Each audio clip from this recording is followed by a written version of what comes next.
أعوذ بالله من الشيطان الرجيم.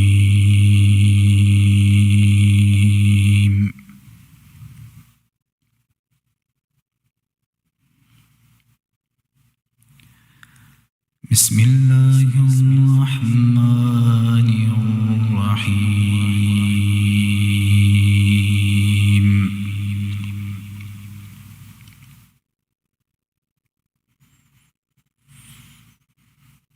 ألف لام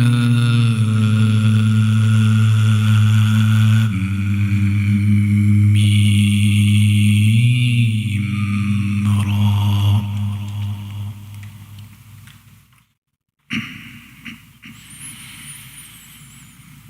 تلك آيات الكتاب والذي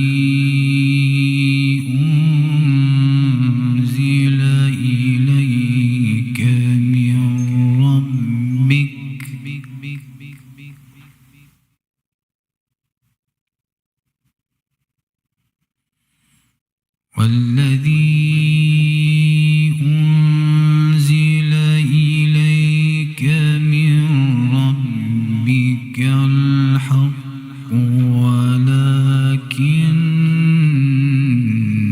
أكثر الناس لا يؤمنون.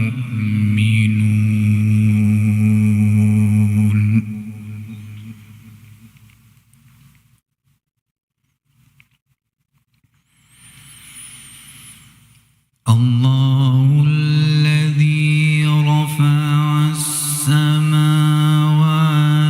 بغير عمد ترونها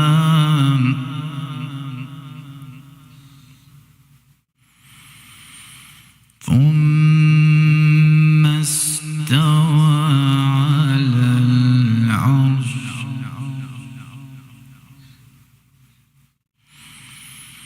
وسخر الشمس والقمر كل يجري لأجل مسمى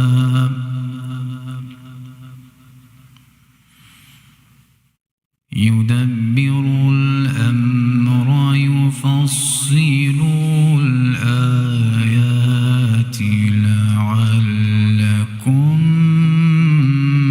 بلقاء ربكم توقنون.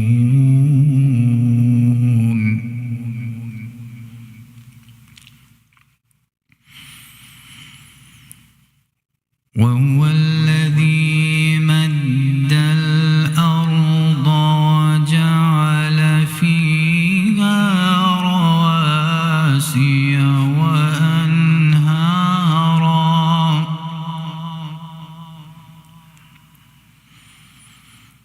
ومن كل الثمرات جعل فيها زوجين اثنين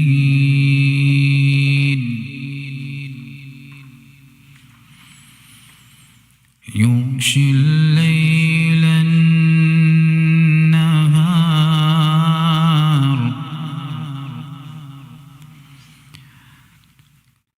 إن في ذلك لآيات لقوم يتفكرون.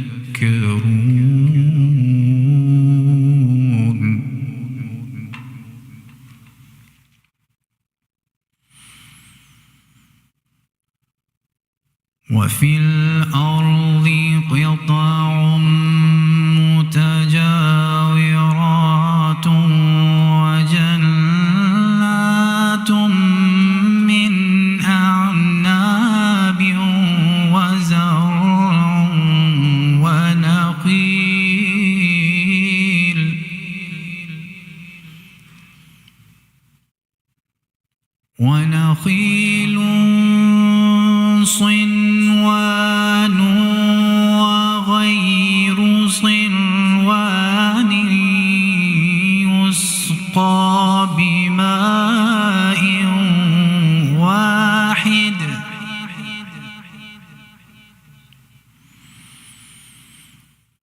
ونفضل بعدها على بعض في الأكل إن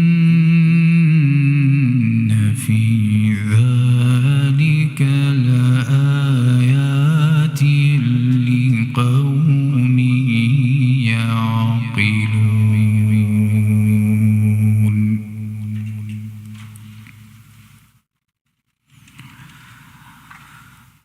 وإن تعجب فعجب قولهم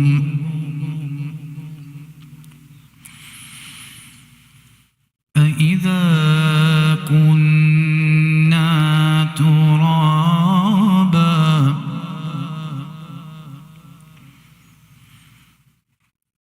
أإذا كنا ترابا أإنا لفي خلق جديد.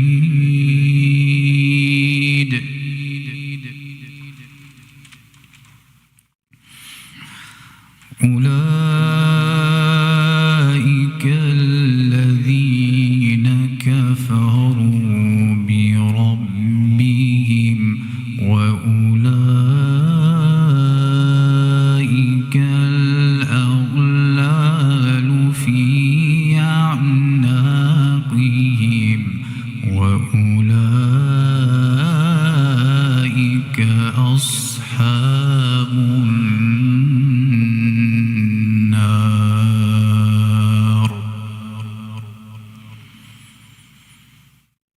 وأولئك أصحاب النار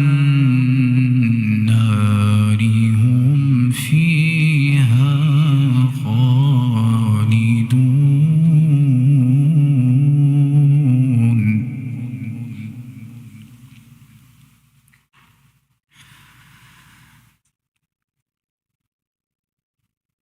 بسم الله الرحمن الرحيم.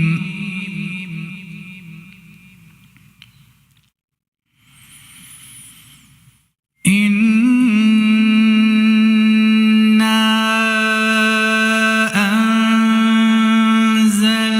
أنزلناه في ليلة القدر وما أدراك ما ليلة القدر.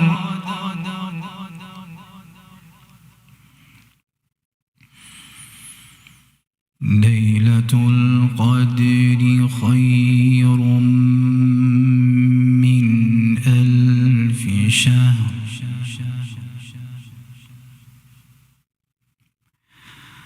تنزل الملائكة والروح فيها بإذن ربهم من كل أمر.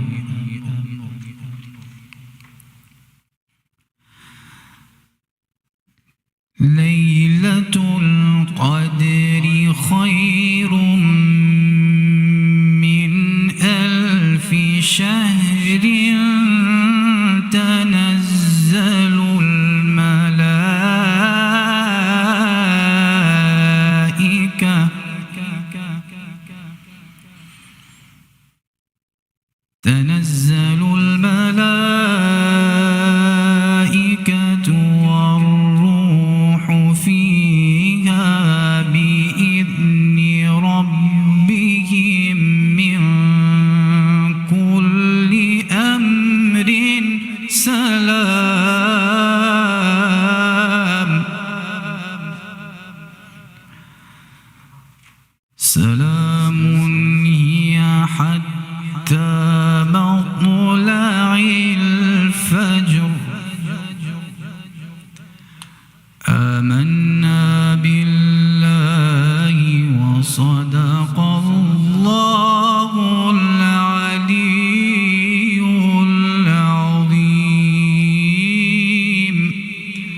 صل على محمد وآل محمد.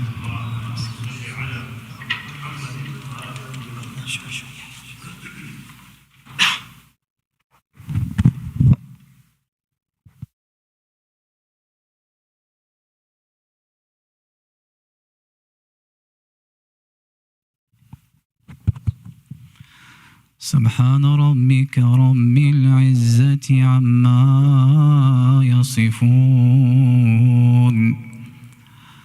وسلام على المرسلين والحمد لله رب العالمين. سبحان الله والحمد لله ولا إله إلا الله والله أكبر ولا حول ولا قوة إلا بالله العلي العظيم.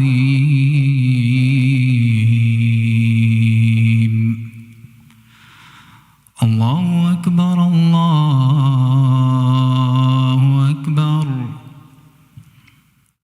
الله أكبر الله أكبر. أشهد أن لا إله إلا الله.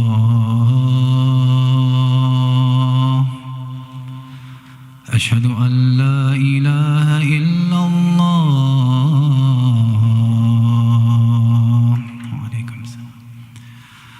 أشهد أن محمدًا رسول الله. اللهم صل على محمد. أشهد أن محمدًا رسول الله.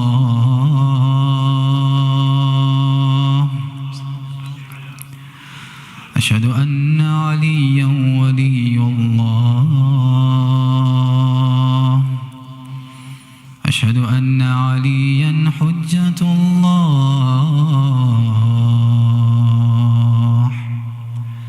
حي على الصلاة. حي على الصلاة.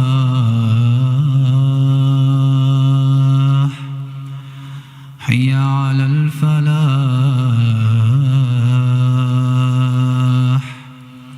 حي على الفلاح.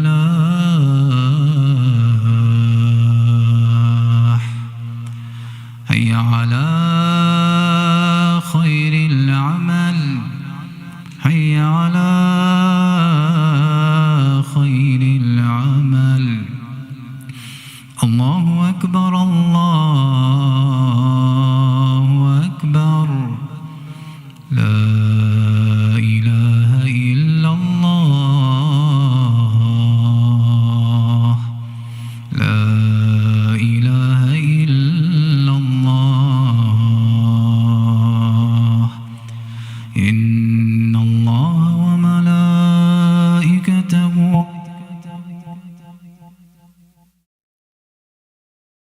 يا أيها الذين آمنوا صلوا عليه وسلموا تسليما.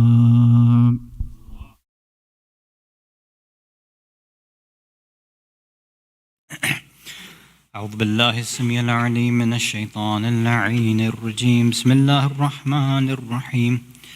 الله أكبر الله أكبر. أشهد أن لا إله إلا الله. أشهد أن لا إله إلا الله. أشهد أن محمد رسول الله صلى الله عليه وآله وسلم.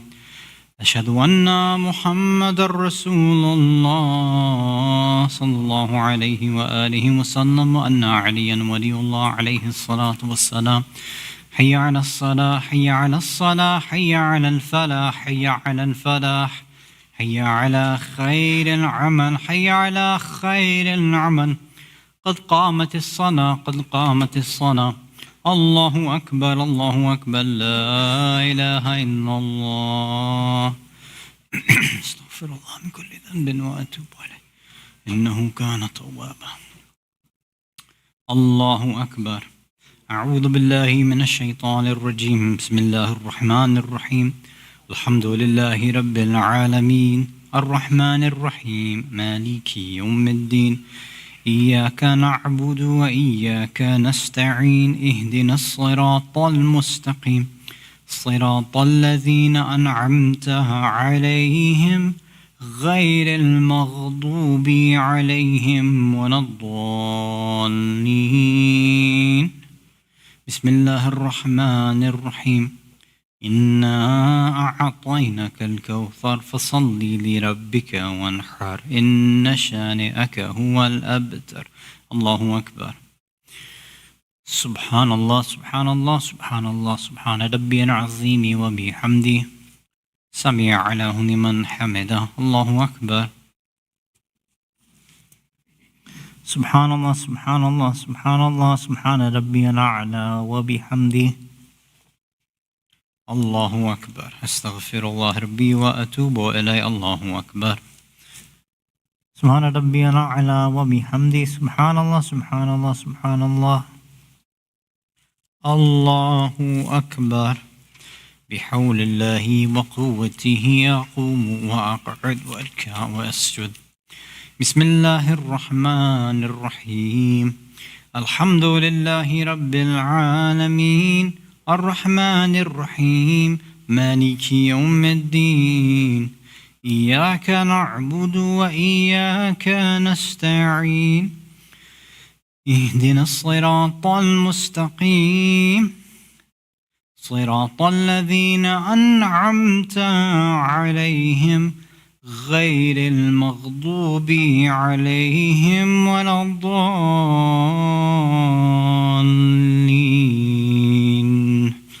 بسم الله الرحمن الرحيم.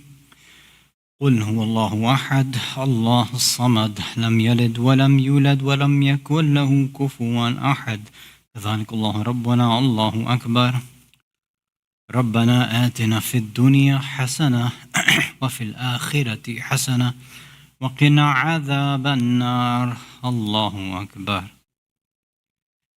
سبحان ربي العظيم وبحمده. اللهم صل على محمد وآل محمد سمع له لمن حمده. الله أكبر. سبحان ربي الأعلى وبحمده. اللهم صل على محمد وآل محمد. الله أكبر. أستغفر الله ربي وأتوب إليه. الله أكبر. سبحان ربي الأعلى وبحمده. اللهم صل على محمد وآل محمد. الله أكبر. الحمد لله. أشهد أن لا إله إلا الله وحده لا شريك له وأشهد أن محمدا عبده ورسوله. اللهم صل على محمد وآل محمد. بحول الله وقوته أقوم وأقعد وأركع وأسجد. سبحان الله سبحان الله. استغفر الله ربي وأتوب إليه. الله أكبر. سبحان ربي العظيم وبحمده.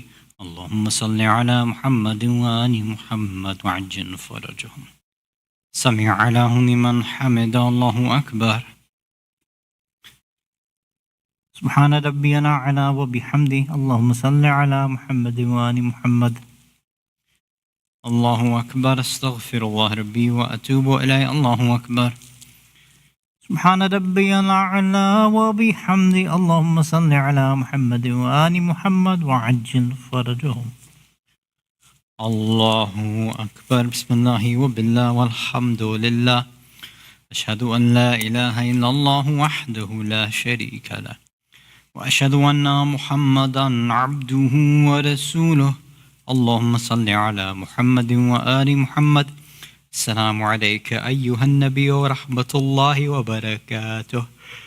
السلام علينا وعلى عباد الله الصالحين. السلام عليكم ورحمة الله وبركاته. الله أكبر. الله أكبر. الله أكبر. لا إله إلا الله. بسم الله الرحمن الرحيم. إن الله وملائكته يصلون على النبي يا أيها الذين آمنوا صلوا عليه وسلموا تسليما. آل محمد. اللهم صل على محمد وآل محمد. اللهم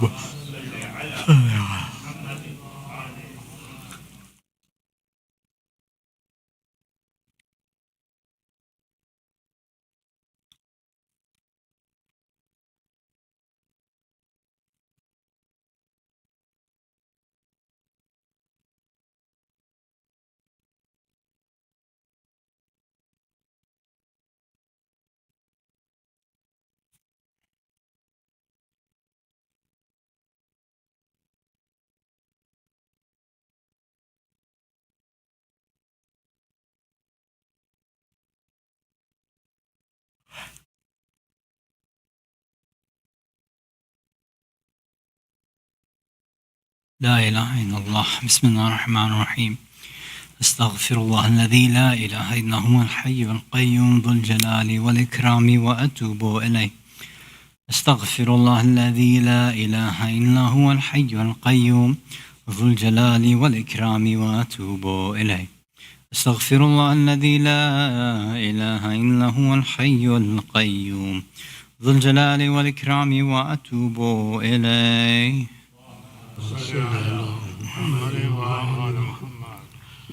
اللهم صل على محمد وآل محمد. بسم الله الرحمن الرحيم. اللهم إني أسألك موجبات رحمتك وعزائم مغفرتك والنجاة من النار ومن كل بلية والفوز بالجنة ورضوان في دار السلام وجوار نبيك محمد عليه وآله السلام. اللهم ما بنا من نعمة فمنك لا إله إلا أنت أستغفرك وأتوب إليك. اللهم صل على محمد.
issue to go through regarding sajdat shukr. Sorry. We mentioned that for Ayatul Sistani, hafidhahullah, that he considers it ihtiyat wajib, that a person, if they're performing and they want to perform sajdat shukr, that they have to do it on something made of earth, something that you could do normal sajda on. But there may be a situation that we come across where we're just not able to do something like that, right? Maybe we don't have a turba or anything else made of earth around us, or maybe we can't even go down on the floor and do sujood, right? If we're at home and we remember a ni'mah of Allah, or we recognize that Allah's prevented some bala from coming to us, okay, we're in the comfort of our home, it's easy to do a sajda shukr there. What happens if I'm driving and I think of some blessing of Allah? What happens if I'm on an airplane or something like that? You can't just stop, pull up, and you can, but realistically, you don't just stop and pull over and do the sajda shukr. So, in a situation where it is normal to do a sajda shukr, and you can and you want to, then Ayatul Sistani says, in that situation, when you're unable to do it properly, meaning properly doing a sujood on the floor, what you then do is you just do ishara with your head for the first part of it, right? So remember, there's technically 4 parts. It's one where you would have to do your forehead on the floor, then right cheek or right forehead, and then left, and then one more time, right? So for all 4 parts, this is how it breaks down. You do ishara the first time, that's it, with your head. Then you use either the back of your hand or the front of your hand, and you put your right cheek, right, again, front or back like that, then you switch to the left side, the same thing, and then you do the ishara with your head again, and again, during each time, whatever dhikr that you wanted to do, right, shukran lillah, afwa, any of those things. So again, that's allowed in a situation where you're not able to do a normal sajda shukr, right? So again, you do ishara with your head first, then for your right cheek, use the full back of your hand or full front of your hand like this, and you switch to the left, do ishara one more time with your head to complete it, and that's the way you can do it when you're driving or you're in another situation when you want to perform sajda shukr. Inshallah, I think we've wrapped up that topic, so we'll move on to the next one, inshallah, hopefully, next week, inshallah ta'ala. Salawat ala Muhammad wa Muhammad.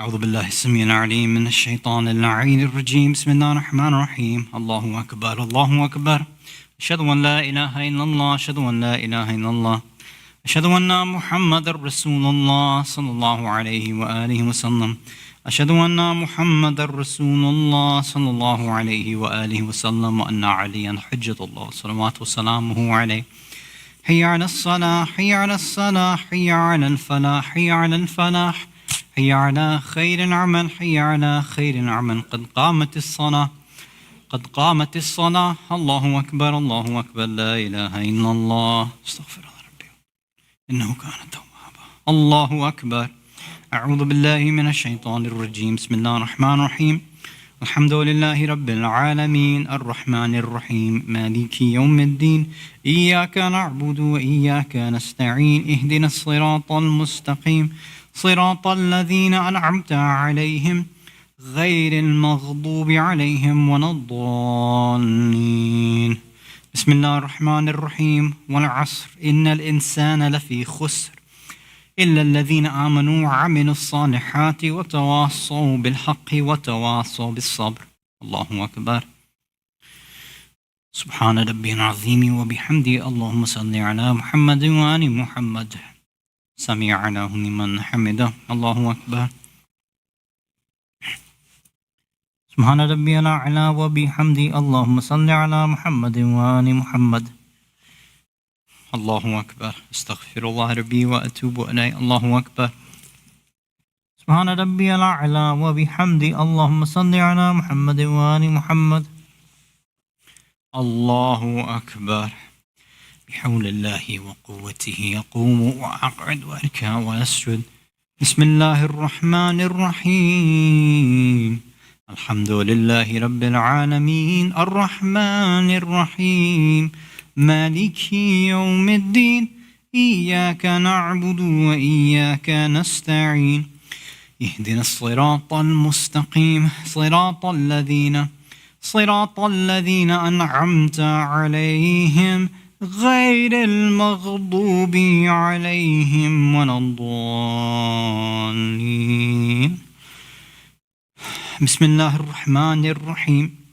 قل هو الله أحد الله الصمد لم يلد ولم يولد ولم يكن له كفوا أحد. كذلك الله ربنا. الله أكبر. يا الله يا رحمن يا رحيم يا مقلب القلوب ثبت قلوبنا على دينك. الله أكبر. سبحان الله سبحان الله سبحان الله. اللهم صل على محمد وآل محمد. سمع له لمن حمده. الله أكبر. سبحان الله سبحان الله سبحان الله. اللهم صل على محمد وآل محمد. الله أكبر. أستغفر الله ربي وأتوب إليه. الله أكبر. سبحان الله سبحان الله سبحان الله سبحان ربي الأعلى وبحمده.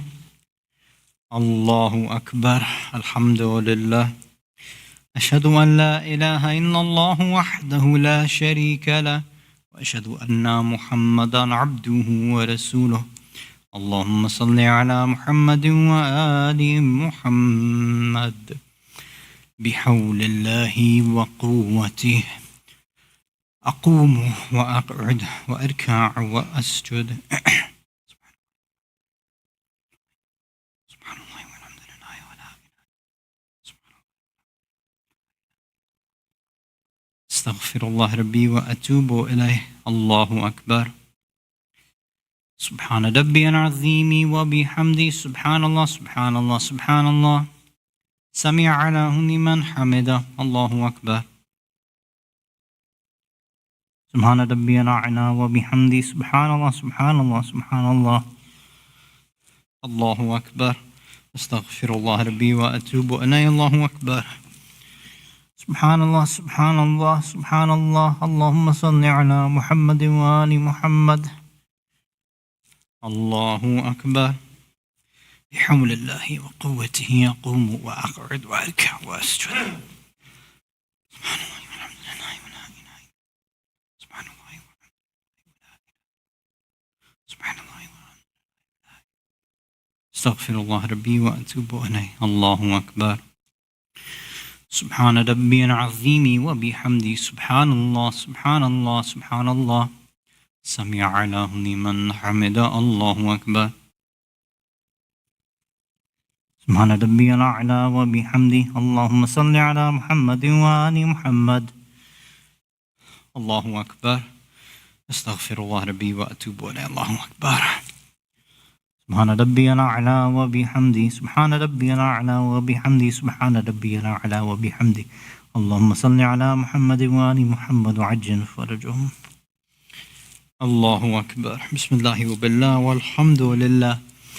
أشهد أن لا إله إلا الله وحده لا شريك له وأشهد أن محمدا عبده ورسوله. اللهم صل على محمد وآل محمد. السلام عليك أيها النبي ورحمة الله وبركاته. السلام علينا وعلى عباد الله الصالحين. السلام عليكم ورحمة الله وبركاته. الله أكبر الله أكبر الله أكبر. لا إله إلا الله. بسم الله الرحمن الرحيم. إن الله وملائكته يصلون على النبي يا أيها الذين آمنوا صلوا عليه وسلموا تسليما.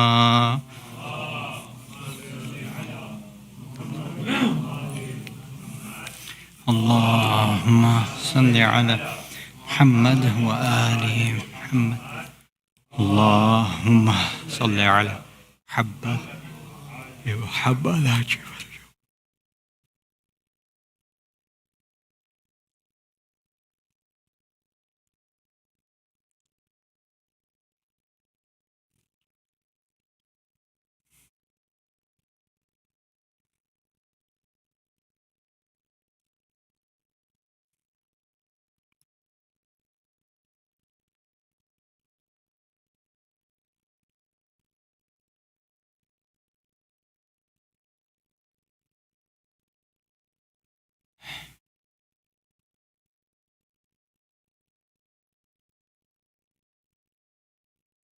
لا إله إلا الله. بسم الله الرحمن الرحيم.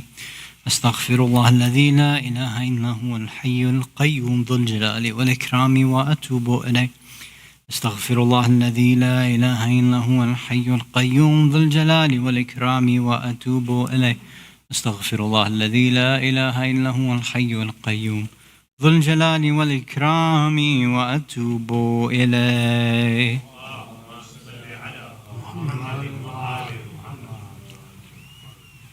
اللهم صل على محمد وآل محمد. بسم الله الرحمن الرحيم. اللهم إنه ليس لي علم بموضع رزقي وإنما أطلب بخطرات تقطر على قلبي فأجول في طلبه البلدان فأنا فيما أنا طالب كالحيران لا أدري في سهل وأم في جبل أم في أرض أم في سماء أم في بر أم في بحر ولا يدي من ومن قبل من وقد علمت أن علمه عندك وأسبابه بيدك وأنت الذي تقسمه بلطفك وتسببه برحمتك. اللهم فصل على محمد وآل محمد واجعل يا ربي رزقك لي واسعا ومطلبه سهلا وما خذاه قريبا ولا تعنني بطلب ما لم تقدر لي فيه رزقا وإنك غني عن عذابي وأنا فقير إلى رحمتك. فصل على محمد وآله وجد على عبدك بفضلك إنك ذو فضل عظيم. اللهم صل على محمد.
أعوذ بالله من الشيطان اللعين الرجيم. بسم الله الرحمن الرحيم. اللهم إني أسألك برحمتك التي وسعت كل شيء وبقوتك التي قهرت بها كل شيء وخضع لها كل شيء وذل لها كل شيء وبجبروتك التي غلبت بها كل شيء وبعزتك التي لا يقوم لها شيء وبعظمتك التي ملأت كل شيء وبسلطانك الذي على كل شيء وبوجهك الباقي بعد فناء كل شيء وبأسمائك التي ملأت أركان كل شيء وبعلمك الذي أحاط بكل شيء وبنور وجهك الذي أضاء له كل شيء يا نور يا قدوس يا أول الأولين ويا آخر الآخرين. اللهم اغفر لي الذنوب التي تحتك الإسم. اللهم اغفر لي الذنوب التي تنزل النقم. اللهم اغفر لي الذنوب التي تغير النعم. اللهم اغفر لي الذنوب التي تحبس الدعاء. اللهم اغفر لي الذنوب التي تنزل البلاء. اللهم اغفر لي كل ذنب أذنبت وكل خطيئة أخطأتها. اللهم إني أتقرب إليك بذكرك وأستشفع بك إله نفسك وأسألك بجودك أن تدنيني من كربك وأن توزعني شكرك وأن تلهمني ذكرك. اللهم إني أسألك السؤال خاض متضلل خاشع أن تسامحني وترحمني وتجعلني باسمك راضيا قانيا وفي جميع الأحوال متواضعا. اللهم وأسألك السؤال من اشتدت فاقته وأنزل بك عند الشدائد حاجته وأضم فيما عندك رغبته. اللهم أضم سلطانك وعلى مكانك وخفي مكرك وظهر أمرك وغلب قهرك وجرت قدرتك ولا يمكن الفرار من حكومتك.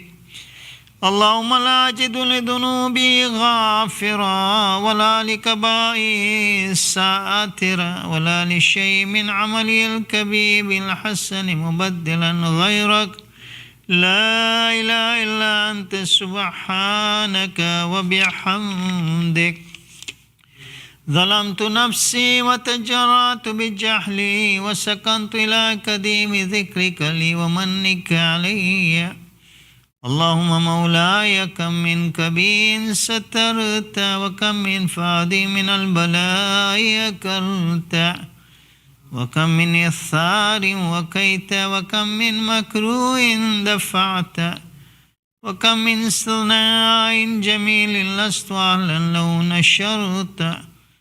اللهم أضم بلائي وأفرط بي سوء حالي وكسرت بي أعمالي وكادت بي أغلالي وحبسني النفي بعد عملي وخدتني الدنيا بغرورها ونفسي بجنايتها ومثالي يا سيدي.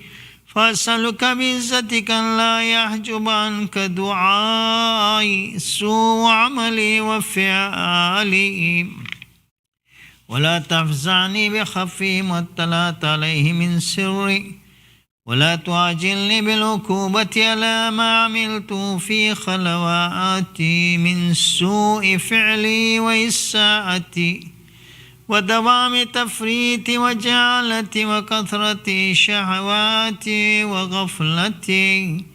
وكن اللهم بعزتك لي في كل الأحوال رؤوفا وعلي في جميع الأمور أتوفا. إلهي وربي من لي غيرك أسأل كشف الضر والنظر في أمري. إلهي ومولاي أجريت علي حكما اتبعت في هوى نفسي ولم أعترس في من تدين عدوي فغرني بما أهوى وأسد ولا ذلك القضاء فتجاوزت بما جرى علي من ذلك بعض حدودك وخالفت بعض أوامري فلك الحمد علي في جميع ذلك ولا حجة لي فيما جرى علي في قضاءك والزمني حكمك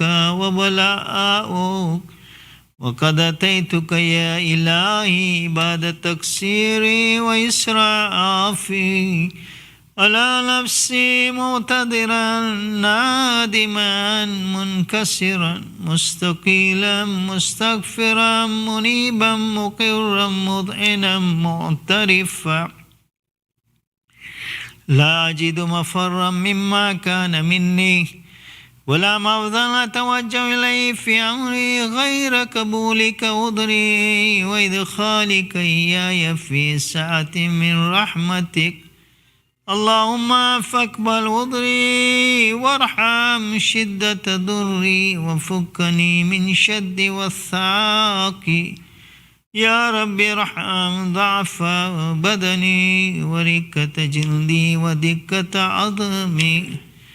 يا من بدا خلقي وذكري وتربيتي وبري وتغذيتي هبني لابتداء كرمك والسالف برك بي.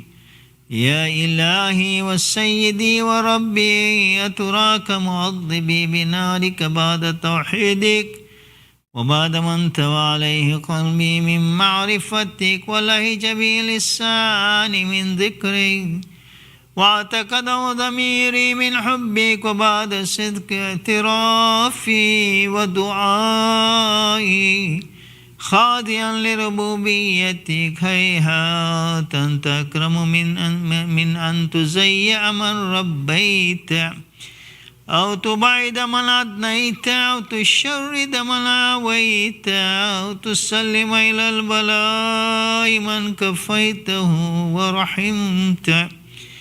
وليت شعري يا سيدي وإلهي ومولاي أتسلط النار على وجوه خرت لعظمتك الساجدة وعلى ألسن نطقت بتوحيدك الصادق وبشكرك مادحة وعلى قلوب اعترفت بإلهيتك محققة وعلى ضمائر حوت من العلم بك حتى صارت خاشعة وعلى جوارها سات الأوطان تعبدك الطائية وأشارت باستغفارك مضعنا ما هكذا الظن بك ولا أخبرنا بفضلك عنك يا كريم. يا ربي وأنت تعلم ضعفي عن قليل من بلاء الدنيا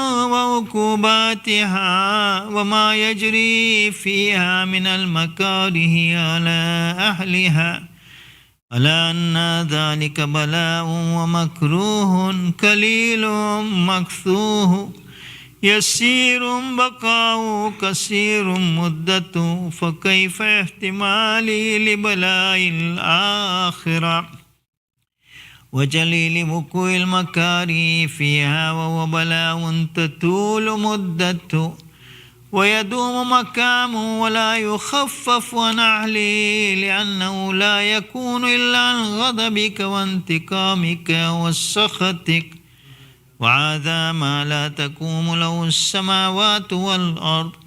يا سيدي فكيف لي وأنا عبدك الضعيف الذليل الحقير المسكين المستكين.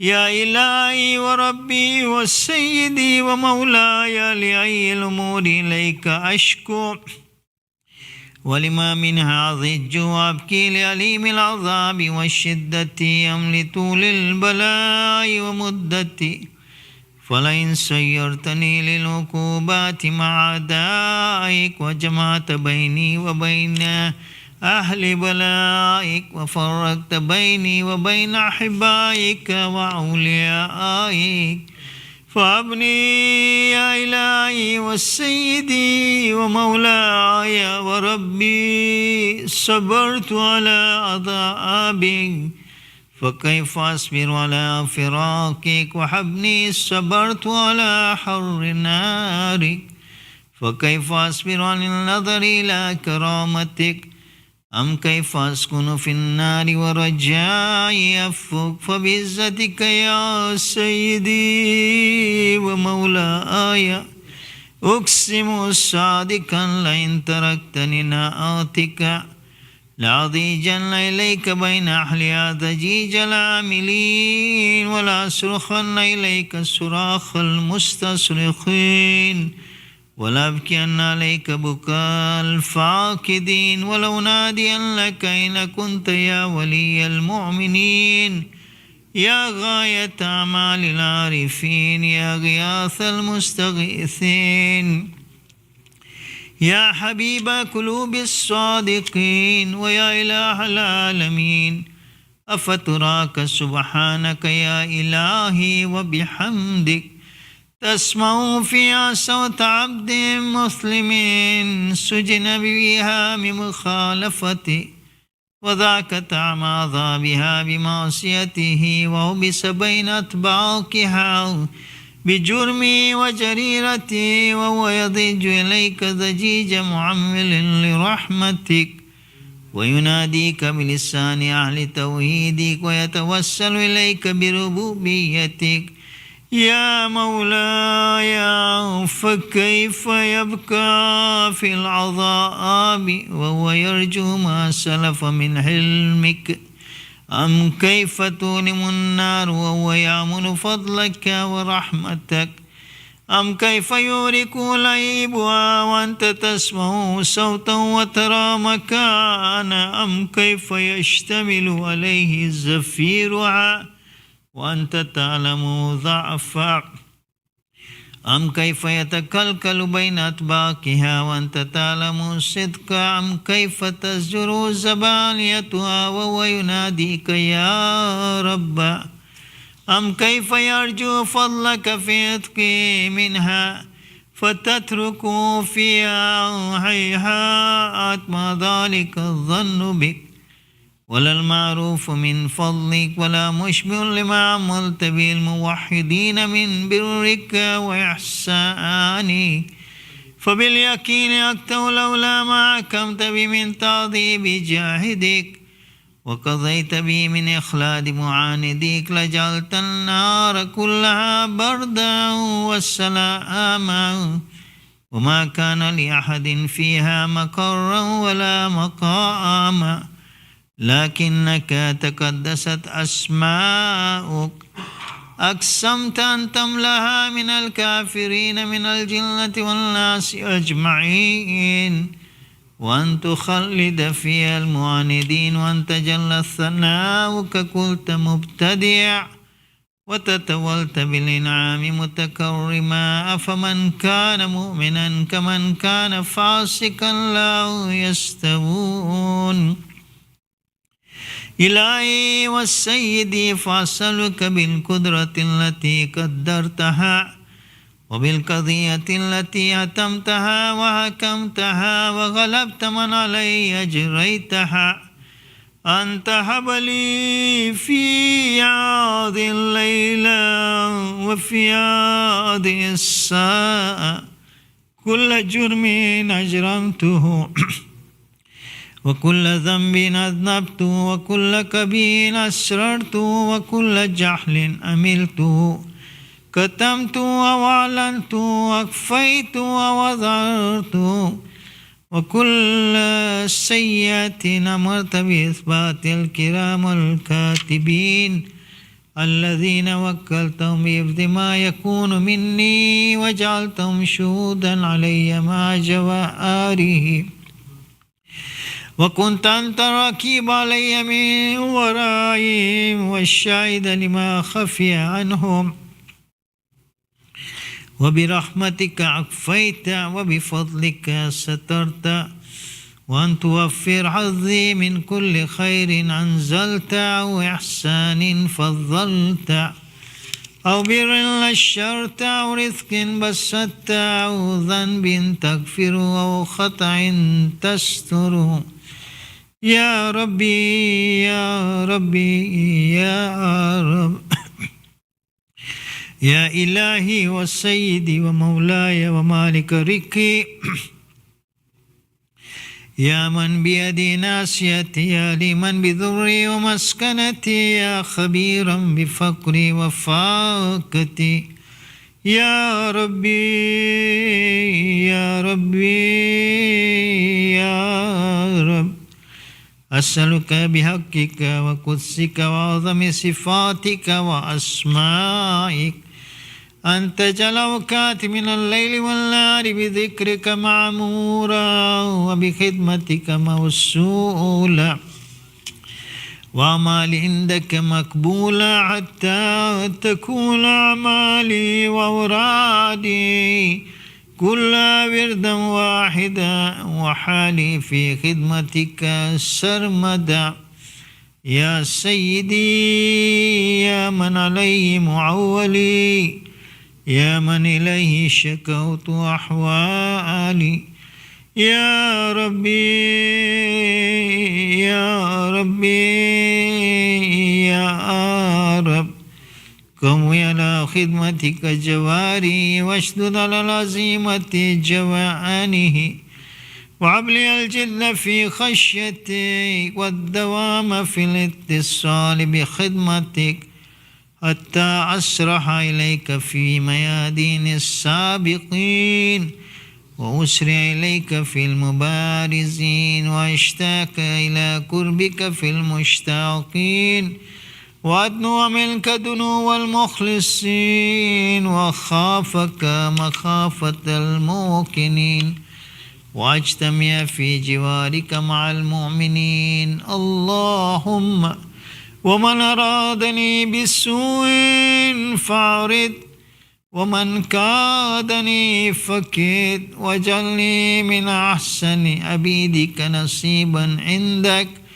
وأقرب منزلة منك وخصم زلفة لديك فإنه لا ينال ذلك إلا بفضلك وجد لي بجودك وعطف علي بمجدك واحفظني برحمتك واجعل لساني بذكرك لهجا وقلبي بحبك متيما ومن علي بحسن جابتك واكلني أثرتي واغفر زلتي فإنك قضيت على عبادك بعبادتك وأمرتهم بدعائك وزمنت لهم الإجابة فإليك يا ربي نسبت وجهي وإليك يا ربي مددت يدي فبعزتك استجب لي دعائي وبلغني منايا ولا تقطع من فضلك رجائي واكفني شر الجن والإنس من أعدائي يا سريع الرضا اغفر لمن لا يملك إلا الدعاء فإنك فعال لما تشاء يا من اسمه دواء وذكره شفاء وطاعته غنى ارحم من رأس ماله الرجاء وسلاه البكاء يا سابغ النعم يا دافع النقم يا نور المستوحشين في الظلم يا عالما لا يعلم صلي على محمد وآل محمد وفل بما أنت أهل وصلى الله على رسوله والأئمة الميامين من آله وسلم تسليما كثيرا كثيرا.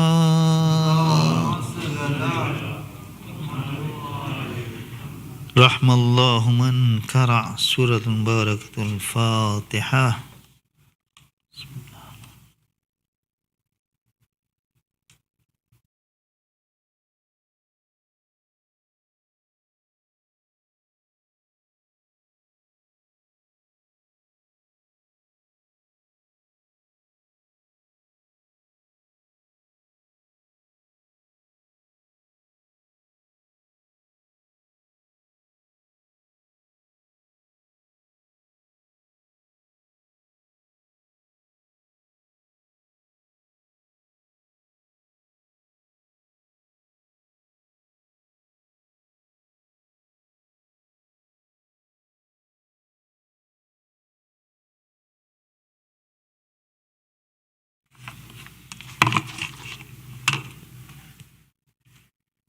Bismillahirrahmanirrahim. Sayyid Hasan Rizvi, respected elders, dearest brothers and sisters in Iman, Assalamu alaikum wa rahmatullahi wa barakatuh.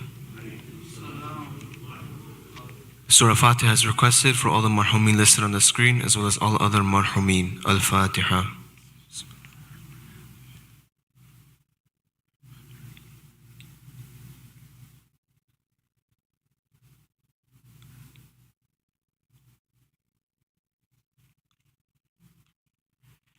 Dua Shafai Marid is also requested for all those in need here and elsewhere, as well as all the names listed on the screen. Let us recite together. Bismillahirrahmanirrahim. Amma yujibu al-mudtawra idha da'ahu wa yakshifu as-su'. Amma yujibu al-mudtawra idha da'ahu wa yakshifu as-su'. أما يجيب المضطر إذا دعاه ويكشف السوء أما يجيب المضطر إذا دعاه ويكشف السوء أما يجيب المضطر إذا دعاه ويكشف السوء. Ya Allah. Let us now invite Sayyid Hasan Rizvi to please come forward and recite tonight's Majlis. Bar Muhammad wa Ali Muhammad, Salawat.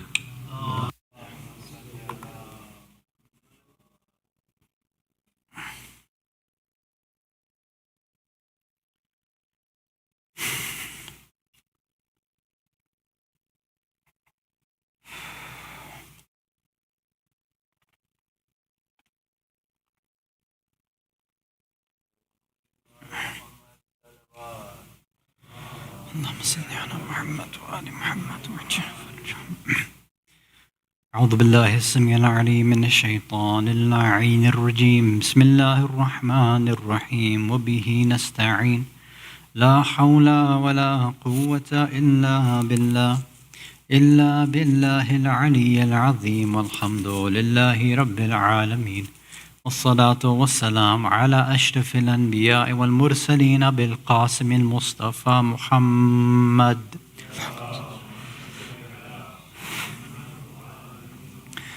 ثم الصلاة والسلام والتحية والإكرام على أهل بيته الطيبين الطاهرين المعصومين المظلومين ولعنة الله على أعدائهم أجمعين من الأولين والآخرين إلى قيام يوم الدين. أما بعد. صلوات على محمد وآل محمد.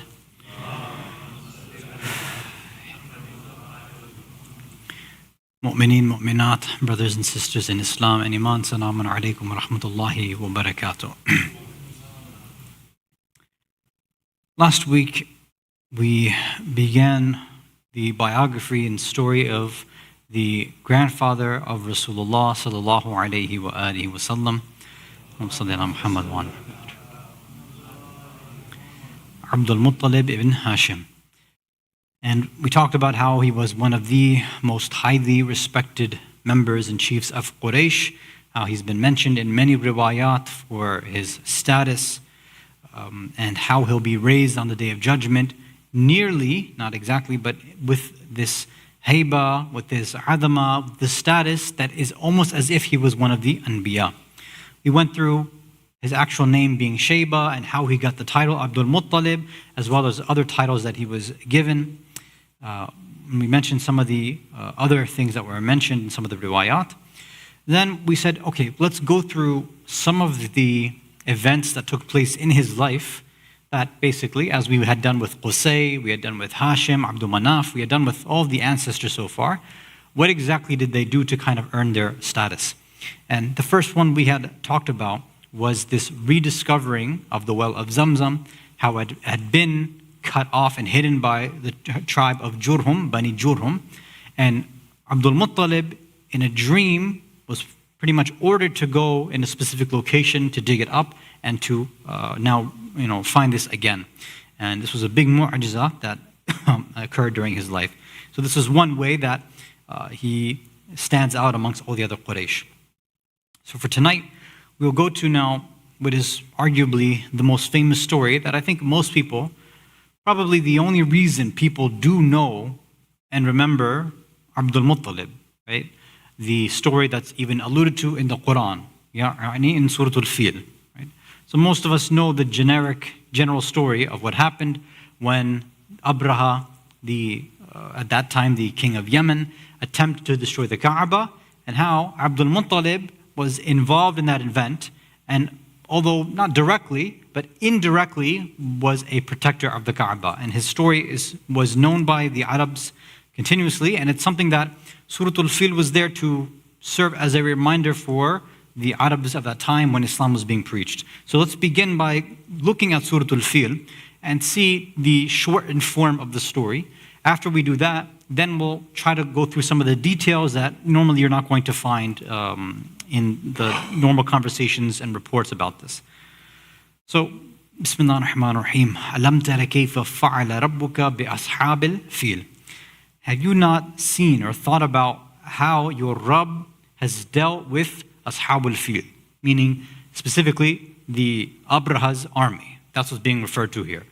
Was asking this rhetorical question to Rasulullah, reminding him, and basically to all of the Arabs who are listening to Rasulullah preach, saying, did you guys forget about this story that just happened a couple generations ago? Did this slip your mind about what happens? Allah continues, Alam yaj'al kayduhum fi tadlil. He did not make their plan, or did he not make their plan into misguidance, right? Did he not take the plan of Abraha and completely toss it to the side, completely destroy it and eliminate it? وَأَرْسَلَ عَلَيْهِمْ طَيْرًا أَبَابِيلَ. And he had sent upon that army these flocks of birds, and of course we know from the context that these birds, they didn't just come empty-handed, right? As Allah continues, تَرْمِيهِمْ بِحِجَارَةٍ مِّن سِجِّيلٍ. That they came to the army of Abraha with stones, right? And the riwayah tell us that it wasn't just like one or two stones. They had a stone in their beak and on each of their talons. So each bird would carry 3 stones, drop it on the army, and then leave. And then another bird would come, and continuously this would be happening. فَجَعَلَهُمْ كَعَصْفٍ مَأْكُولٍ. And he made them, ma'kul, you can call it like eaten in straw. Basically saying that they were completely decimated. Not that they got annoyed by some rocks falling on their head and they left. Allah's being extremely, extremely graphic here, right? If this was played out in a movie, kids wouldn't be allowed to watch this, right? This is very graphic what took place in history. These rocks that were being dropped on the army, on the elephants, everything. Again, it wasn't just pebbles, it wasn't just stones that, oh my God, they get hit in the head and that's it. There are specific riwayat which mention what happened if the stone hit their head, what happened if they hit their chest, all these things. And sometimes the effect happened right away. Again, I don't want to go into all the details. Some of the effects took place after they returned back. Abraha took them back to Yemen. Some of them, the issues happened there, right? Suffice it to say, whatever you can imagine about how much damage a stone can do at high velocity, and don't just imagine that it's a stone, causing a bruise or something like that. Imagine that it's almost like a shrapnel grenade or something like that. That's how Allah's mu'jiza even continued and was even more powerful. It wasn't just a bunch of birds dropping stones. They were literally dropping these incendiary grenades, wiping out the army and leaving people to look at them saying that this was the hand of Allah that was involved in this. Okay.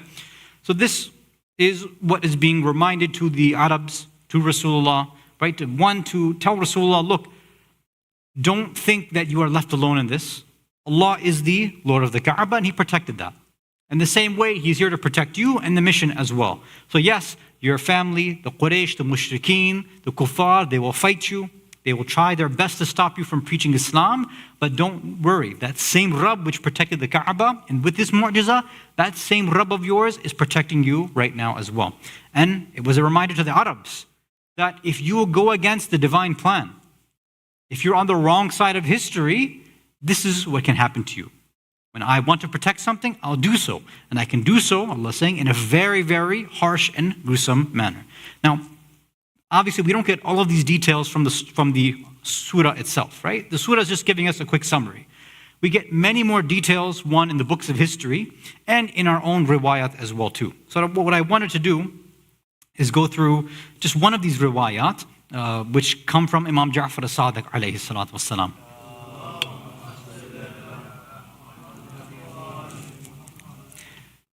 So over here, he starts somewhat in the middle of the story to some degree, right? So let's start with the hadith. Bismillah ar-Rahman ar-Rahim. وَلَمَّا قَصَدَ أَبْرَهَ ibn الصَّبَاح مَلِكُ الْحَبَشَةِ مَكَّةَ لِهَدَمِ الْبَيْتِ. When Abraha ibn al-Sabah, the king of Abyssinia, right, of Habasha, when he intended to come to Mecca and destroy and demolish the Kaaba, تَسَرَّعَتِ الْحَبَشِ, when the army of Abraha, the Abyssinians, the Yemenis basically, when they were with him, when they got close, they rushed the people of Mecca. And when that happened, فَأَغَارُوا عَلَيْهَا, they started to raid everybody there. وَأَخَذُوا صَرَحًا لِعَبْدِ الْمُطَّلِبِ ibn Hashim. They took all of the livestock and grazing camels of Abdul Muttalib. Now, let me backtrack here before this, right? Because this is not the full picture either, right? There's some riwayat which mention it, but I only brought this one. Now, some people ask, why did he have to come and demolish the Kaaba, right? Was he just looking for power? Did he just want to conquer the Arabs? No. He actually had no concern for Mecca whatsoever. He didn't want to take it over. He had no concern for the Arabs in that sense. He was a Christian king. And according to some of our historians, Abraha is actually the grandfather of Najashi, which is interesting, right? Grandfather of Najashi, right, is Abraha. And the grandfather of Rasulullah, Abdul Muttalib, right? You see how these kind of things play out in history. So Abraha was a Christian king of the area of Yemen and kind of a larger kingdom.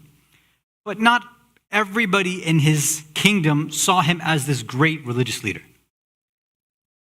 At that point, when you are a religious leader and a king, right? Because back then, being a Malik, a king, and being a religious leader was pretty much put together. Over time, those things got changed and erased, but that's how it was back then in many civilizations.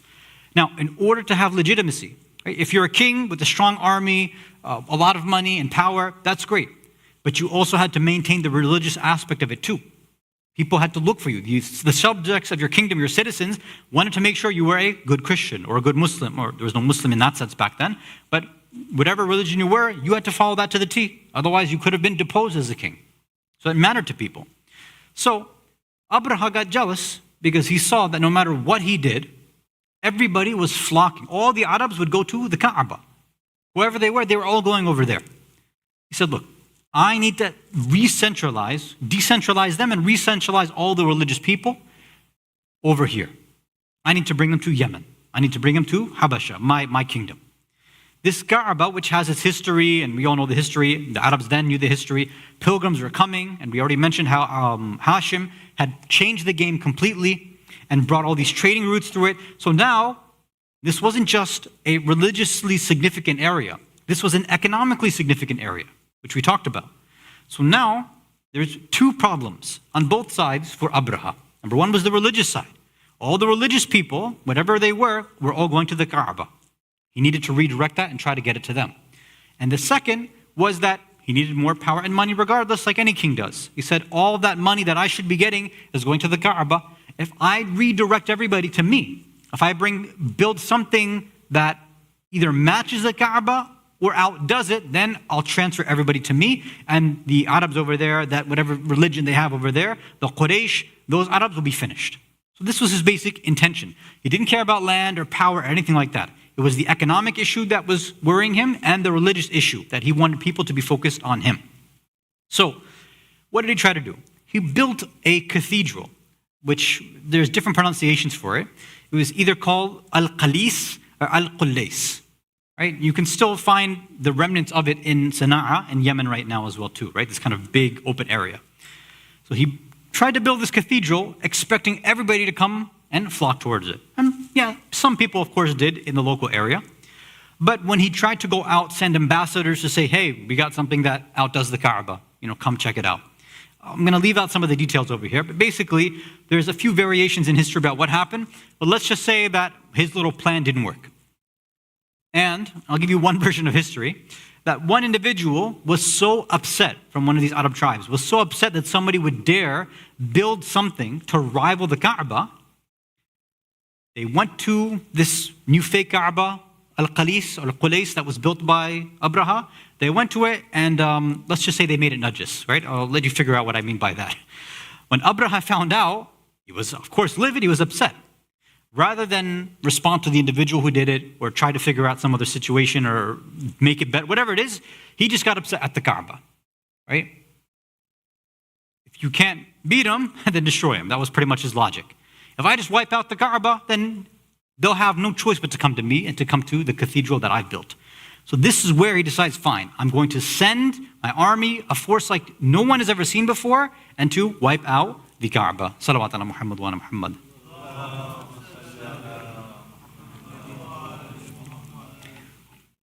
Again, I wanted to just give you some background that's not mentioned in this riwayah specifically before I continue. When the army started to approach, when all of the tribes, the Arab tribes see this, the Makkans see this, first the Quraysh and all these other tribes, they come together and they say, yes, we're going to of course defend Makkah, we'll defend the Kaaba. But unfortunately, their tribalism prevailed and infighting kind of ruined their little mini treaties that were being developed. And this of course came to the advantage of Abraha. When that happened, he was able to kind of move forward, right, and get very, very close. When that happened, Abdul Muttalib, seeing what was going to happen, told everybody. He said, look, all you other tribes, leave this area, run to the valleys, the mountains, leave the area of Makkah. Only us, the kind of elite members of Quraysh, will stay behind and defend and take care of everything. So rather than kind of cut his losses or do anything like that, Abdul Muttalib, his main concern was what? Was everyone else. Right? He knew maybe, or like any of us, if we were in that situation, we might want to cut our losses too and say, look, let's just get out of here, or tell somebody else, you go do that. Right? Sometimes leaders get in that position as well too. I'm not going to fight the fight for you. I'll send you, you pawns, you peasants, you go and do the fighting. Let me go run to safety. Modern day commanders and generals, they sit in bunkers. Right? They don't go out to the battlefield. They say, we've earned that, we've done our fighting already. Now we're just going to sit in a nice AC bunker. We'll send out the infantry to do the work for us. But Abdul Muttalib, being the chief of the Quraysh, saying, no, this is an honor, it's my job, my wazifa, my taklif. So he made sure everybody else was protected, and only a handful of Quraysh had stuck around the area of Makkah to be able to protect it. Then, once the camels were seized, right, when the camels were taken, that's when now we can continue with the story that's mentioned in the riwayah, again from the sixth Imam, Imam Ja'far as-Sadiq alayhi salatu wassalam.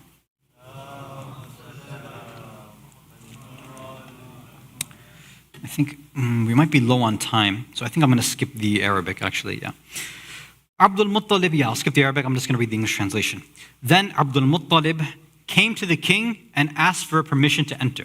So Abdul Muttalib went straight to the king where he was encamped. And he was encamped in this place called, I think it was called Dhu Mughammis or something like that.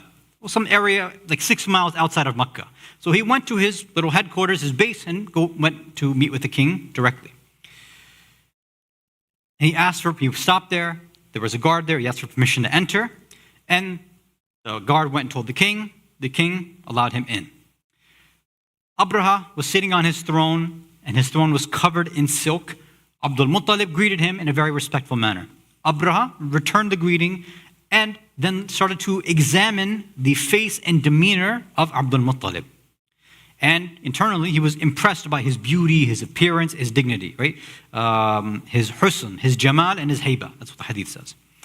Then the king asks Abdul Muttalib, was there anyone amongst your ancestors with the same nur and jamal that I see in you?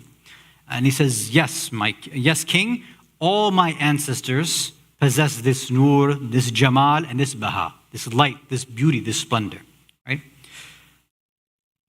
Then Abraha says to him, you have surpassed the kings in pride and honor, and it's fitting that you should be the leader of your people, which obviously he was, but he was, showing respect back to him. Then, again, there's two different versions of the riwayah. One riwayah says that Abraha asked Abdul Muttalib to come sit next to him on the throne. Other historians say that doesn't sound like the character of somebody like Abdul Muttalib. They would never sit in a throne like that. So what other versions say, and this is probably more likely, is that Abdul Muttalib refused and then sat on the floor. And when the king saw that, he was even more impressed and said, fine, I'll come and join you on the floor. This version probably sounds like the more accurate one. Okay. So when this happens, so they're sitting down next to each other now. Then Abraha, he already praised Abdul Muttalib a little bit, but like kings and some arrogant leaders want to do, they always have to show off their power, their might, their control. So he called one of those elephants that he had that he's very famous for. He called one of the largest ones in, and they say this was a large white elephant with 2 tusks, and it was encrusted with pearls and jewels, right? And the king was boasting of this, right? He was telling Abdul Muttalib about how, about his elephant and how amazing it is, how amazing he was, and all these things. When the elephant, according to this riwayah, when the elephant faces Abdul Muttalib, it basically does bows down to him in sujood, though it had never bowed down to Abraha before. According to some riwayah, it says in this hadith at least, Allah allowed the elephant to speak in Arabic and to send salam and to greet Abdul Muttalib. When Abraha saw this, he was terrified and thought that, okay, this person is doing some black magic or jadoo, get him out of here, right? So he didn't think about any mu'jiza, that maybe this person's some divine person or things like that. He said, no, this is probably just black magic. All right, get the elephant out of here before something bad happens. So then Abraha sends the elephant away. Then he tells Abdul Muttalib, okay, fine. Why have you come here? I've heard of your generosity, I've heard of your kindness, and I've heard of your fada'il and your virtues. He said, I see from your appearance, your beauty, your majesty, that whatever request you give, I should consider it. So ask me whatever you want. Right? Again, you might think that this is strange. He's coming to attack the Kaaba, and now he's saying, yeah, whatever request you have, fine. But remember, the idea of leaders and kings back then was to show off to how generous and kind and merciful they were at certain points. To say, it's not God who shows mercy, I'm the one who shows mercy. I'm the one who has force. I can, give you life, or I can take away your life. This is the way that they would think, so they would kind of show off in these manners. And Abraha, again, he's thinking, this Abdul Muttalib is going to ask me to stop the attack in Makkah. He's going to stop me from that, I'm sure. But Abdul Muttalib says, your men have raided my livestock and taken it, so order them to return it to me. When he says this, the riwayah says, فَتَغَيَّظَ حَبَشِ, that this king got angered. Right? He was furious. It's like, are you taking me for a fool? So you came all this way, we had all this sort of nice thing, and this is how you're speaking to me? Like you're asking for something so fruitless? Again, when you come to a king, you ask for the greatest things, not something small. So he took it as an insult. So he was angered, and he says, you know what, whatever favor you had with me, Abdul Muttalib, it's gone. Right? Because now, instead of him seeing this simple request as a good thing, a fadila, he said, no, this person is just a simple-minded individual, forget it. So he lost that, right? Arrogant people, they expect everybody else around them to have that negative bad akhlaq as well too. And when they don't, they see it as a negative quality, right? Think about how out in the workplace, a lot of people expect, have that arrogance, have that pride. In the academic world, they talk about flaunting your degrees and tell people how many things you've accomplished. Right? That's how it is. People, sometimes they ask, what's the difference between somebody, let's say, going to Hausa versus somebody getting an academic degree? And this is one of those differences. In the academic world, you're told, put your ego out there, go get published, go get money for us, get more funding. You need to make sure you're out there, go to conferences, go do all of this stuff to put us on the map. Put yourself on the map so it helps us as a school, a university. That's the idea behind academicians. Most of them. Even, unfortunately, many so-called PhDs in Islamic studies, right? It's more about their name and getting out there, money and stipends. That's how it works. In the Hausa, it's the exact opposite. They say, if you try to put yourself out there, you have completely missed everything that was taught to you. It's not about the information that's being given. It's not about these books. It's about the akhlaq that you should be doing, about the tazkiyatun nafs. And that's what should be having an effect on you. And if you go and do tabligh, if I haven't perfected myself, then all this information will have zero effect and maybe even a negative effect. Salawat ala Muhammad wa ala Muhammad. Let's continue the hadith. So he got angry. He says, you have come to ask me about your animals, while I have come to destroy your honor, your sharaf, and I've come to destroy your qawm. He said, and I've come to destroy the Kaaba, your pride. That people come and they do their ziyarah, they make their pilgrimage, they do their hajj from everywhere. He says, you have ignored my intent to destroy the Kaaba, and instead you're asking about your animals? Again, he's trying to make him look like a fool. Abdul Muttalib famously replies, He says, and this one I'll do the Arabic, right? Lastu bi rabbil bayt. I am not the Rabb of this house. Lastu bi rabbil bayt alladhi qasadtu lihadmi. I am not the Rabb of this house that you would seek to destroy. Wa ana rabbu sarh alladhi akhadahu ashabuk. I am the master, I am the one who's taking care of the livestock that you have taken. So I have come to ask you about what I'm the Rabb of, and as for what, where is it? وَلِلْبَيْتِ رَبِّي هُوَ أَمْنَعُ لَهُ مِنَ الْخَلْقِ كُلِّهِمْ وَأُولُ بِهِ مِنْهُمْ. That Rabb, that bait that you're coming after, it has its own Rabb. And that Rabb will protect it better than anyone else.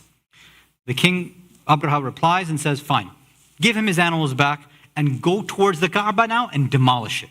Wipe it out, right? So this angered even more, and then he sent them there. And then, of course, now we know what happens. Abdul Muttalib takes his animals, he goes back to Mecca. The king grabs, right, all this, the biggest elephant and all the other things in his army. He goes there to destroy the Kaaba. Whenever they tried to force the elephant into Masjid al-Haram, whenever they tried to get the elephant there, it would kneel down instead.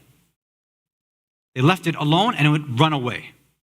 Abdul Muttalib then says to his servants, call for my son. So they brought Abbas. He said, no, that's not who I want. Call for my son. They brought Abu Talib. He said, no, that's not who I want. Call for my son. Then they brought Abdullah, the father of Rasulullah sallallahu alayhi wa alihi wa sallam.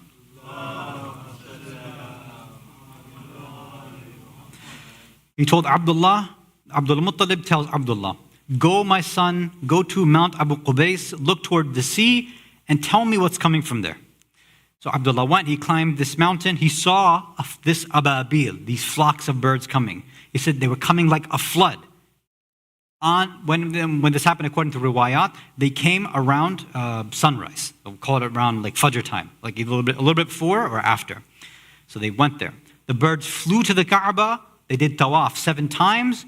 They flew to Safa and Marwa. They went there 7 times. Then Abdullah comes back to his father. He tells him everything. Abdul Muttalib said, look, my son, see what happens to them and then tell me. So Abdullah looked. He saw the birds, then went towards the Abyssinian army's camp. And then he went and told Abdul Muttalib. Then Abdul Muttalib went. He said, Ya Ahlul Makkah, go to the army's camp and take your spoils. Now again, they're kind of confused. They're like, this whole army's coming at us. You saw a bunch of birds and you think that they're defeated. What's happening? So they said, fine, we'll go. Then when they went there, I'm giving you what's being said in the riwayah. They found the soldiers like hollowed out wood, while each bird carried 3 stones in its beak and claws. Each stone killed one of the soldiers. When the bird had killed them all, they departed, and no one saw such birds before or after that time. After the army was destroyed, Abdul Muttalib went to the Kaaba. He hung on and clung to its curtains and began reciting this poetry and then dua. Ya hasib al-fil bil-ladhi mughammis, habastub ka'annahu mukrakis. O you who restrained the elephant at Dhu Mughammis. Dhu Mughammis was that 6 miles headquarters that Abraha was at. You restrained it as if it was in deep submission to you. And then he continues. I'm not going to read the whole. There's many lines of poetry that Abdul Muttalib recited there, but I'm not going to go through all of that there. Anyway, so he departs while saying and talking about Quraysh. He was talking about the Quraysh. The Quraysh fled when they saw. This is the continuation of the poetry, right? Yeah. Okay. The rest of the hadith is just the poetry, so I think I'll leave it there. Salawat ala Muhammad wa ala Muhammad.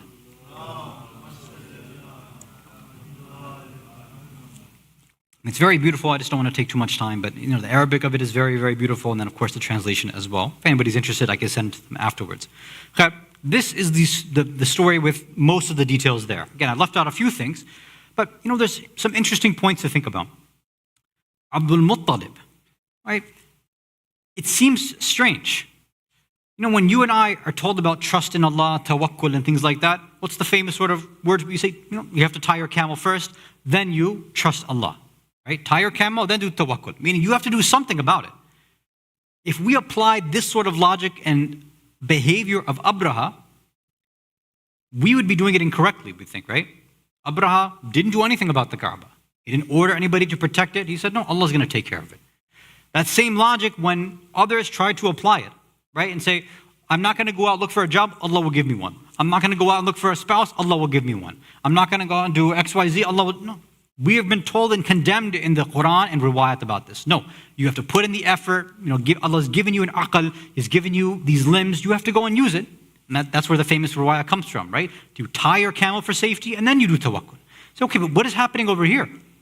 If we were in that same period and we had, let's say, a similar aqidah and ideology to Abdul Muttalib, wouldn't we say, yes, of course Allah's going to protect His house, but shouldn't we do something too? Shouldn't we put an army there, do something? See, this is where there's always going to be a disconnect. You and I are at a certain level when we try to understand tawakkul of Allah. And when the Ahlul Bayt are speaking to people like you and I, it's those of us who are struggling in our basic understanding and trust of Allah. That's why they're saying you have to put an XYZ effort. Why? Because we don't know all the variables that are out there. We don't know what Allah has in store for us. Maybe Allah wants me to continuously go for interviews, submit resumes, do that for years before I get a job. It's possible. Or maybe Allah wants me to submit one resume, first interview, and that's it. I have no idea. I don't have the divine knowledge. But when you look at individuals who have purified themselves, who have this special divine blessing from Allah, especially when we look at the A'immah alayhimus salam, their habits and behavior are different. And again, it's not the fact that, they're A'immah, so they're in a different category, so they get to do their own thing.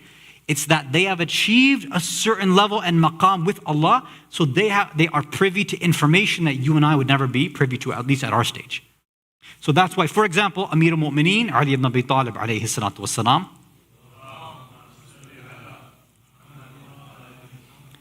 famously, we know that when he would go out to battle, everybody would have armor on, or they would carry shields. We very famously have seen and read in history that he did not have armor plating on his back. And why do we hear? He says, because my back is never to the enemy. I'm never worried about something like that happening. Nobody will ever come and strike me from the back. Nobody can get the jump on me like this. Why? It's because he's that type of warrior, and he is aware of variables that you and I, if we were in the battlefield, we wouldn't be aware of. So Imam Ali wouldn't tell you and I, hey, have tawakkul and don't wear armor at all. So Imam Ali, right? So now we're not saying tie the camel. When sometimes you reach a certain status, you have to leave off your back armor plating. Most of us have to put armor everywhere, right? Because we don't know, we're not fully there on the battlefield. Our senses are not there. We don't have that sort of divine gifted knowledge. But when you reach a certain stage, certain things become clear to you. Look at in history at people like, we mentioned Abdul Muttalib. Look at, for example, Hashim. You go back in time. Look at Nabi Khidr. Look at how their information allows them to perform things which are completely out of the ordinary. Right? Again, I don't have time to open this up, but it is a topic that is very interesting to see that when individuals start to achieve higher and higher stations, and this is something they talk about in Sufism, Irfan, things like this, then yes, the behavior of individuals at that maqam, that daraja, that station is not going to be like everybody else. Look in the works of Allama Tabatabai, Qaddasallahu Sirru. One of his works, when he gives practical advice to his students, not to you and I, to his students, to those who are doing Sayyid suluk on the path, he says, when you go out, you are not supposed to be like everybody else. Everybody else, they might go and socialize, do X, Y, Z, but you have different duties than them. So the point of this is that when we hear stories about people like Abdul Muttalib or Hashim or Qusay or any of these individuals who seem to have divine blessings in their life, when we hear these exceptional stories, supernatural stories, and very extraordinary behavior of the Ahlul Bayt alayhimus salam, or even their companions, it's not something we just toss away and say, oh, it was only them, that's it. It is actually a maqam and level that we are supposed to slowly try to achieve at some point. Now, how, when we get there, how do we know the science? That's a separate conversation. But the idea is everybody needs to know their own level, right? I need to know my own level. We talked about this, I think, I don't know which majlis, but we talked about how if I'm somebody that's still struggling with fajr, right? It's tough for me to I get up. I don't let it become qadha, but you know what? Sometimes it's tough for me to wake up and pray at awwal al-waqt. Maybe I'm 20 minutes late, 30 minutes late, or maybe I'm 10, 15 minutes right before sunrise, right? Maybe my sleep schedule is not the best. I don't have enough willpower to wake up. Alhamdulillah, I'm not doing anything haram, but that's my station right now. Does it make sense for me in that position to say, you know what? I'm going to wake up for Salatul Layl and read all the rakats with all the mustahabat right now. No, maybe I need to work on the baby stuff first, the simple stuff first, and work my way up to the more difficult things. Sometimes we make these big jumps and expect a lot of benefits to them. And inshallah, Allah is the one who can give us benefits in whatever He wants. But what our ulama tell us is that that's not the design of Allah's plan. He says, look, you work on simple, small things, take these baby steps, and then eventually you'll reach a higher station. It takes a long time. Even we have many stories from our Sufi, the Urafa, that they take 20, 30 years sometimes just to work on one akhlaqi trait that they're trying to improve upon themselves. So you and I need to be realistic in how we improve ourselves as well. Salawat ala Muhammad wa ala Muhammad.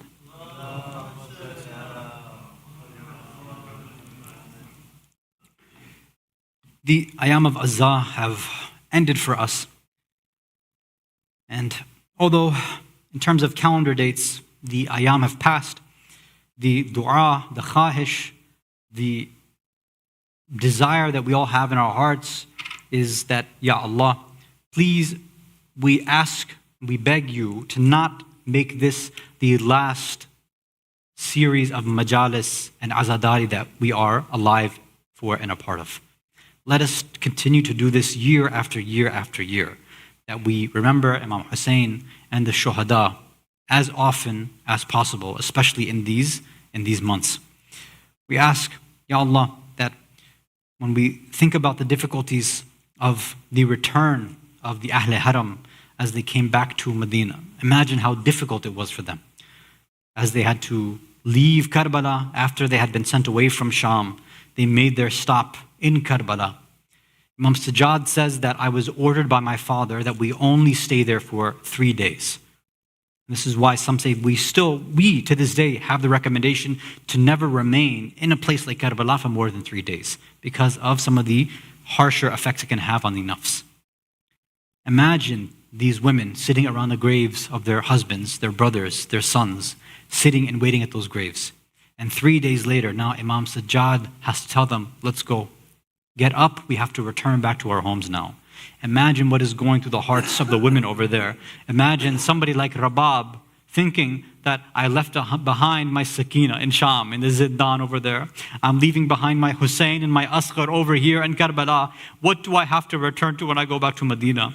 Imagine Zainab thinking and looking at the graves of An and Muhammad, wanting to go back to Medina, but not wanting to leave her 2 children over here. All these women looking at the graves and wondering, why should we leave? We want to come back here as often as possible. Who knows if Allah will give us this opportunity again? And when they are on their way and they reach the outskirts of Medina, when some people come and greet them outside, you see this is where the poets begin to recite poetry for them. This is where they say, Kulthum begins to recite and say, Ya Ahl Medina, O Ahl Yathrib, what have you done for us? This place is not even worthy for us to return to anymore. What do you know what we have left? Our Hussein has been killed. Our hearts have been broken. Imam Sajjad, the pulpit is made for him. He begins recounting the tale for all the Ahl Medina. Can you imagine that this place, this home that they had left for months and months ago, now they're returning back all alone without their families, without anybody left. But this is not even the most difficult thing, because even there in Medina, whenever Imam Sajjad wants to say something, he's still controlled by the Umayyads at that time. Bibi Zainab wants to stand up against the Umayyads there, and they say now she's exiled back. Either she returns to Sham or Egypt or to another place. This is the dhulm that they have to deal with. Ala la'natullah ala qawmi dhalimin wa saya'lamu alladhina zalamu ayya munqalibin yanqalibun inna lillahi wa inna ilayhi raji'un ridan bi qada'ihi wa tasliman li amri. Salawat ala Muhammad wa ali Muhammad.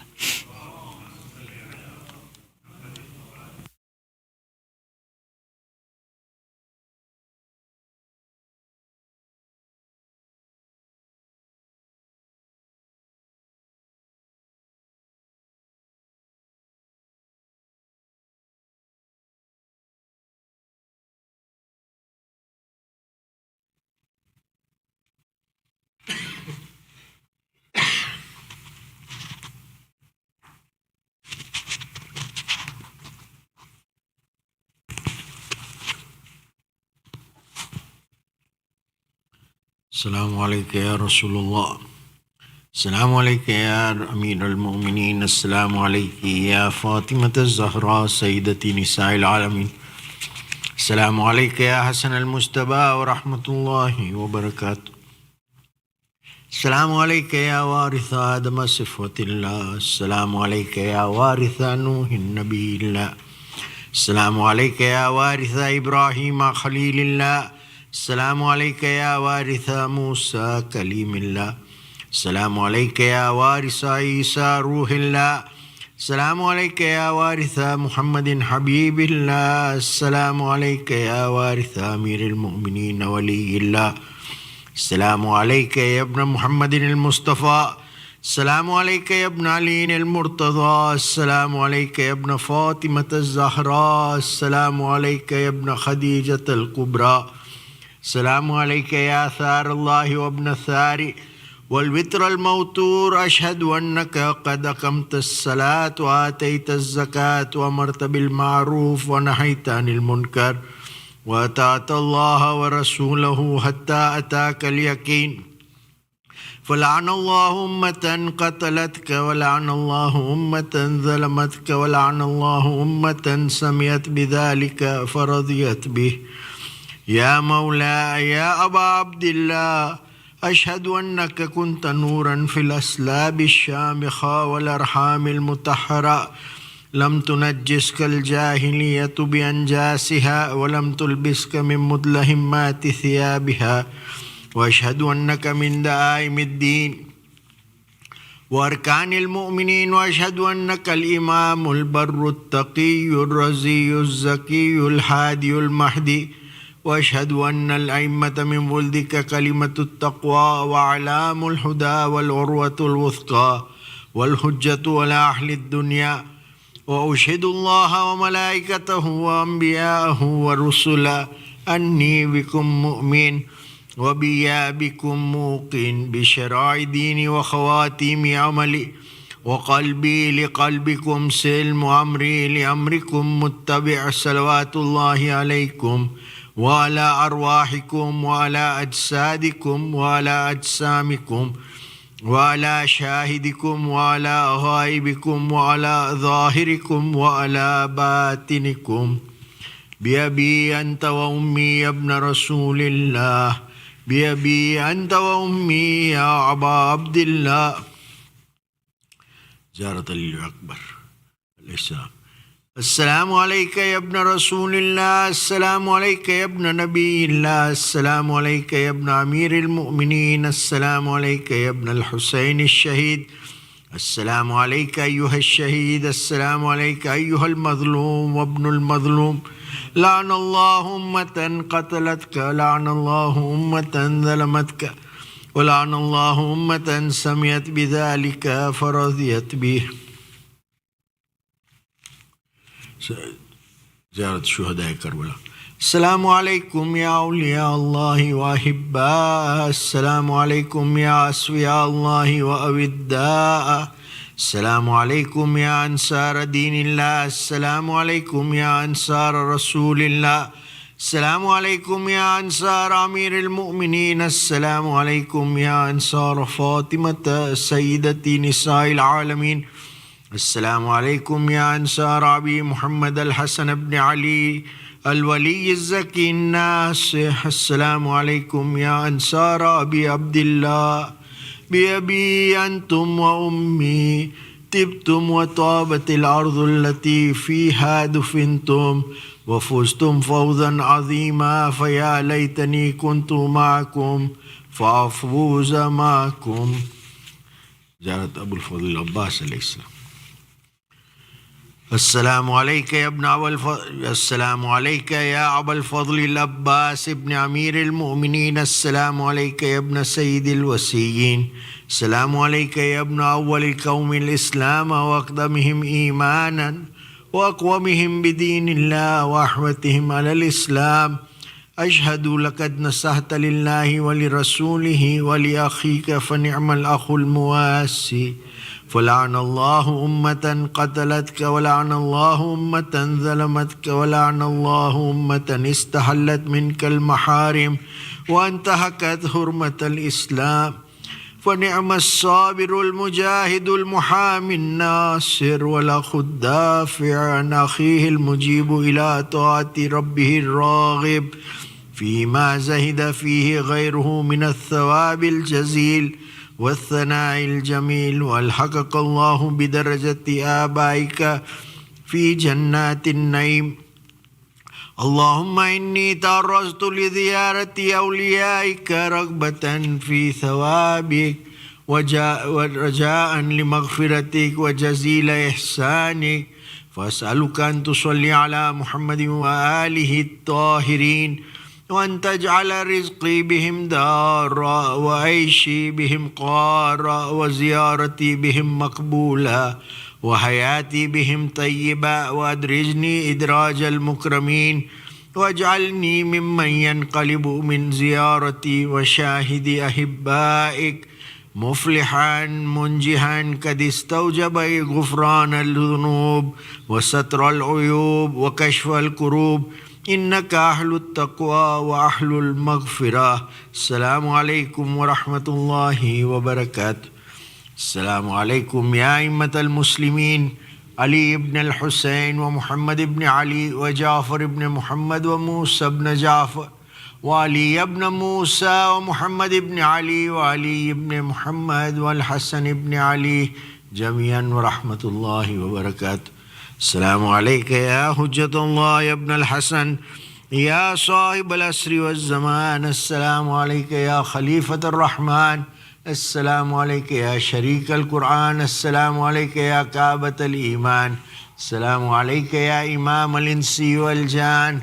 عجل الله لك ما وعدك من النصر وظهور الأمر ورحمة الله وبركاته. اللهم صل على محمد وآل محمد.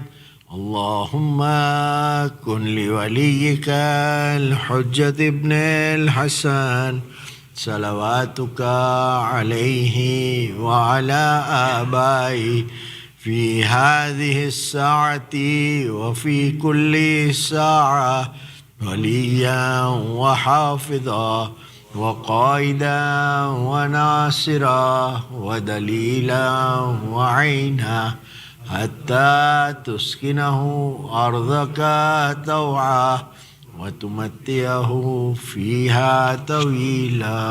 اللهم صل على محمد وآل محمد.